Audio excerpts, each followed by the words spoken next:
ला ला ला ला ला ला ला ला ला माझ्या कारभारणीचं ढवाळ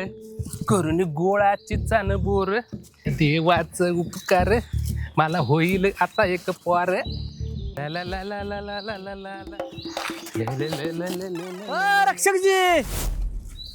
स्वारले खिशीत दिसत्या जाऊन आज आणि काय घेतले त्याच्या सोग्यात आव चिचा आंब गोळा करतोय बघा आता तू येणे कवा बसन खायला लागलास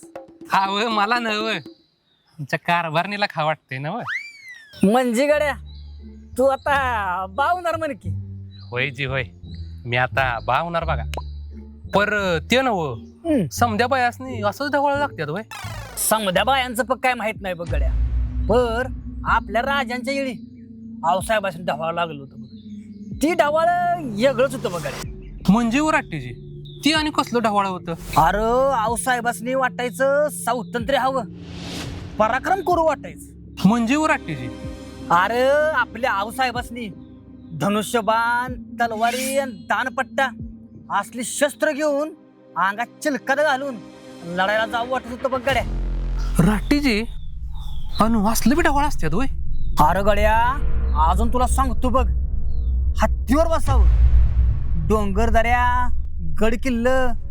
असलं चढून मोठमोठं हिजय मिळवावं असलं विचित्र ढवाळ लागलं होतं बघ आपल्या आऊसाहेबांनी राट्टीची मी अभि पहिल्यांदाच ऐकतोय बघा हे असलं ढवाळ अरे हे तर काहीच नाही बघ गड्या समद्यानी विचित्र ढवाळ म्हणजे आपल्या आऊसाहेबांनी बागावर बसावं असं वाटत होतं बघ म्हणजे साक्षात देवीचा अवतारच म्हणा गे अक्षी माझ्या मनातलं बोललाच बघ गड्या राट्टीजी मी अभि घरी जाऊन आमच्या कारभारणीला ही आऊसाहेबांचं धाडशी ढवाळ सांगतो बघा सांग सांग नक्की सांग गड्या आपल्या आऊसाहेबांचं ढवाळ सौराज्यातल्या समद्या माय मौली पातूर पोचाय पाहिजेत बघ गड्या पोचायला तर पाहिजेतच की हो पर ते कसं ते कसं चला सांगतो